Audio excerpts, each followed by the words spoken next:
আলোটা তখনও পুরো ফোটেনি। জানলার পাশে বসে আমি ওর শেষ চিঠিটা পড়ছিলাম, হয়তো 1000 বার। হাতে এখনো সেই চায়ের কাপ যেটা ও আমার জন্মদিনে কিনে দিয়েছিল। চিঠির শব্দগুলো আজও কাঁপায়। তোমার চোখের দিকে তাকিয়ে বুঝেছিলাম তুমি প্রশ্ন করছো, আমি থাকবো তো? আর আমি শুধু হেসে বলেছিলাম, চিরকাল। কিন্তু চিরকাল তো কখনো আসে না, আসে শুধু কিছু ভাঙা মুহূর্ত।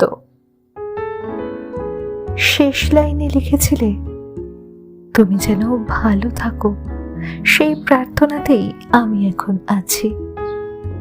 আমি জানি সে ঠিক পাশে নেই, তবুও আজও ভোরবেলায় কেমন যেন একটা পরিচিত গন্ধ ভেসে আসে। আর আমি জানি ও এসেছে, একবারের জন্য হলেও ফিরে এসেছে।